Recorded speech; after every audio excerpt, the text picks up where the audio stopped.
the new location. I am in the midst of preparing my house to put on the market to sell. So my locations are going to be wherever I can actually film right now. You'll notice there's boxes there, and I'm carefully kind of positioned myself to block out various things in the background. So because I have to sort of stage the house in order to sell it. Anyways, that aside, um, so what the topic of today's video is, and this came from something I was doing some workings with Abaddon, and I was talking about, or I was asking kind of, why, I guess sometimes I'm curious when I'm working with spirits. I was like, why are you helping me? Why do you choose to help me with the things you do? And what Abaddon said was, we help those that help themselves, ones who do the work and not rely 100% on us or magic to achieve their goals. And I thought that was interesting. And um but I started thinking about it more in that sense of, it's when you are working with spirits and you're doing magic, it's easy to become reliant on that. I want to lose weight. I'm going to do a pact with such and such demon. I want to lose weight. I'm going to do a magic spell to lose weight. And then you do absolutely nothing else to do that. Now, if you put forth some effort towards losing weight, like, what the typical things people do, eating better, maybe downloading a fitness app or getting a fitness device or something like that, going on a diet, getting more exercise, things of that nature. I think it's a process in that. And if you're going to just be like constantly asking for things but never really doing anything beyond the magic, I feel like the message they were giving was that you probably will see less results that way. Now there is the set it and forget it kind of philosophy around, but I mean, I think of that more as, I did the ritual and I'm not going to obsess about it, because I can obsess about rituals, but you still have to do the work. If you are petitioning a spirit to find your soulmate, you've got to do things that are going to put you in some kind of situation in which you could meet that person. If you never go out anywhere, you never go online, you're not on any dating apps or anything like that, the chances of your soulmate just randomly popping up somewhere are going to be a little more, slim. So you need to, again, do things on your end. You can do the magic, you can petition the spirits, but you are also part of that working, whatever you want to call it, thinking ecosystem, but that's not the right word. But that process, it's, you're not outside of it, you're part of it. So thinking of it like maybe what I'm talking about as an organizational structure. So you kind of have the spirits you work with. Now, this can be broken up in different ways. Like, you can have your spirit guides, any kind of, deities, angels, demons, whatever you work with on that side. And then you kind of have the magic and the ritual. Maybe I put the magic and the ritual parts of it and the spirit communication in the middle. And then you kind of have yourself. So you've got those things there. And within that triumvirate, I guess I'm describing, is that you've got this catalyst for putting forth that energy to foster change and to make things happen. But if you do all the magic, all the spirit communication, and you just have the spirit, your spirit guides and your spirits here, there's a missing piece, and that piece is you and the things that you might need to do on the physical realm. I'm sorry, Abaddon's not going to be able to sign me up for Tinder. Although that would be fucking hilarious if they did. Anywho, it's not necessarily mutually exclusive to, I did a pact with Lucifer, so my soulmate's going to show up, and then you meet either you meet someone and things don't work out, or you think every single person you've talked to is suddenly your soulmate, or you accept absolute garbage as a soulmate because you asked for a soulmate and here's a person that You still have to do the work to foster these things, to make them happen. And I think that's a lot of what Abaddon's been teaching me. It's kind of like I've been doing a lot of money magic and to get flow and to remove financial obstacles. And I was feeling like I wasn't getting anywhere with it. And the same thing with getting stuff in line so I could get the project GT, what I'm calling Project GTFO Philly, in the moving thing. And it's kind of like there are things I have to do on my end to make all that happen. And it was funny because I've probably mentioned before in videos and stuff like that, where it's like I got saddled with a whole shit ton. I'm down to about $4,600 worth of medical bills to pay from last year. And it's like, okay, well, I went through the whole appeal process and tried to get it appealed. And that got denied because, of course, the health insurance industrial complex wants us to die. Like me, kind of, we easily fall through the cracks.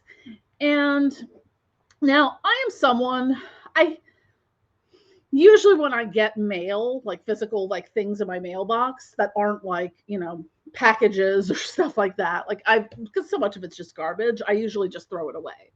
But I got like a medical bill reminder from from Penn Medicine. That's where I go in Philadelphia, which is all the University of Penn hospital system and doctors. And I noticed for the first time, now this is not the first time I've ever gotten a bill from them. I've been using Penn Medicine doctors for probably like almost, I don't know, 7-8 years. And I noticed a little section on the side where it still said I owed like $4,600. And I noticed on the other side, need financial assistance. We understand, people who are on the Affordable Care Act and yakety schmackety and all this. Call this number to find out, and to see how we can help you. I'm like, we help those who help themselves. I had never noticed that before. I've gotten dozens and dozens and dozens of medical bills before because I've got health problems. But I was like, oh, this could be a potential solution to this issue. And even in that is like, it's sort of like, sometimes they'll give you, they may not be like, here, boom, here's $10,000 to solve your problems, but they'll give you the ideas to help you get to that point to solve your problems.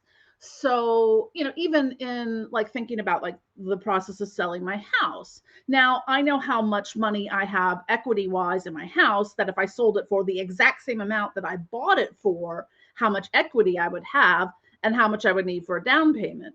And even then I was thinking like, well, okay, so if I put down, say $40,000 and the house was worth, and then market value went up because houses in my area are selling more than what I bought them for. So say, okay, I put down $40,000. I could keep $10,000, $20,000 from the equity and sale of the house that I could then use to pay off that medical bill, or that I could use, because my two number one things that I really want for my new house is a king size bed so I can have more pillows. And Corey takes up a lot of room.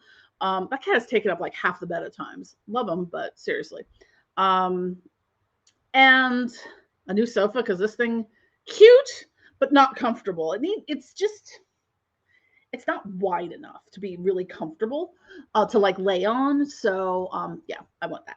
those are my two things. But like I started thinking, like, well, okay, so if I have X amount of money in my house in equity, and once I sell and buy, maybe I can pocket a little bit of that so I can pay off some of this debt. Now, if I wasn't selling the house, that wouldn't be an option. But sometimes you get the little, whisper in your ear that gives you the solution to the problem. So what I'm saying here in this video, and I think in the greater sense of what Abaddon's message is, we help those who help themselves. I'm helping myself. And it's very, it caused me to really like take a step back and think about my approaches to magic. And that's why I'm doing this video on it, because I think a lot of times people expect the, abracadabra instantaneous responses. And there's a lot of, misleading information out there, and people who guarantee results on things. And whatnot. So whether you're having someone do a ritual for you or whether you're doing a ritual for yourself, there's still work that you're going to have to do. Um, and sometimes, I'm like, it's a lot of work to sell and buy a house, but in order to make my life better, because I've not been happy here for quite a few years at this point, it's the shit or get off the pot time for me. Well, I gotta, you know, I guess shit. I don't know. Whatever. I guess technically in this scenario with selling the house and getting out of Philadelphia, I'm shitting and flushing the toilet. I don't know. I'll have to talk to Balfour about that. Get the specifics. But anyways, so what I'm saying is when we're approaching magic and ritual and spells and anything in that form, you have to be part of it. You can't just be lighting the candle and dropping some oil on it and expect everything to work. And you'll magically get your soulmate, you'll magically lose 50 pounds, and you'll magically have all your debt erased and whatnot.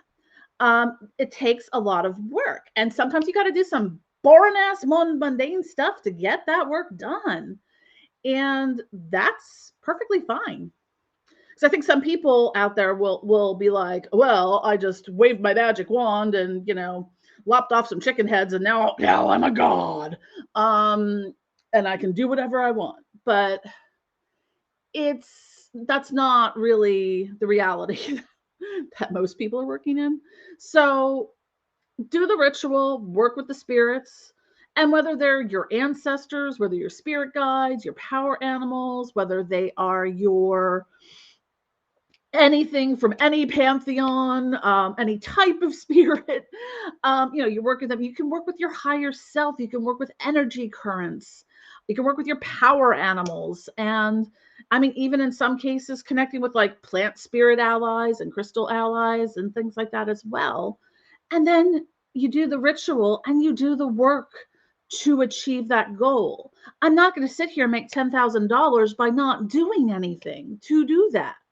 So, yeah, sure. I mean, okay, there might be a slim chance I could do that, but even if it was a case of winning the lottery, I still have to get up off my ass and go buy a lottery ticket. So there's still those things that we have to do in order to manifest. And it's there's a lot with the law of attraction, and I get it on some level because your mindset for things will affect your magic. If you're sitting here, you light the candle, you do the soulmate spell, you're like, I'm never gonna meet anyone. Everything I'm never gonna, and then magic doesn't work. I haven't met anyone yet. Well, you're feeding energy into that that's not helpful at the least. So sometimes, even though a lot that you see in the kind of new age woo woo of the law of attraction kind of stuff, it's more the mind over matter and the mindset that you're in. And if you have to repeat a mantra to help you stay in that mindset, because I have trouble with that sometimes. I can that glass is always half full. And not only is it always half full, there may never be any more water in that again. And if it tips over and spills, everything is going to go horribly wrong and I'm going to die. I can be fatalistic like that. So what I have to do is sometimes get myself into the mindset, whether it's repeating a mantra, whether it's listening to something. There's tons of YouTube videos that kind of, have, I put them on when I'm sleeping a lot of times or in the background. That'll, repeat mantras and things like that. And that help you get in and stay in the mindset that these things will work out in some way. They may work out in surprising ways, or it may take a while longer than you think, but you still have to do the work. So if you want to find a new job, start looking for a new job. You might, and in that process of looking for a new job or getting a promotion or things like that, by all means, work with the spirit world to, do glamour magic to make yourself look like the ideal candidate, do candle spells that, help, because I mean, especially in this day and age, like there's a whole science to getting, because there's so many, like on the last time I was on the job market, and that was probably 2015, 2016, like you have to know, because all these places get so many applications. No one sits there and reads 400 applications for one job. They all get scanned into a system. You got to know and they use keyword scanners. So you got to know what keywords to put in for that position. And that's got to be in your cover letter. That's got to be in your resume. And pro tip there, invisible ink in the footer with all the keywords you could possibly want for that position. Learned that from recruiters.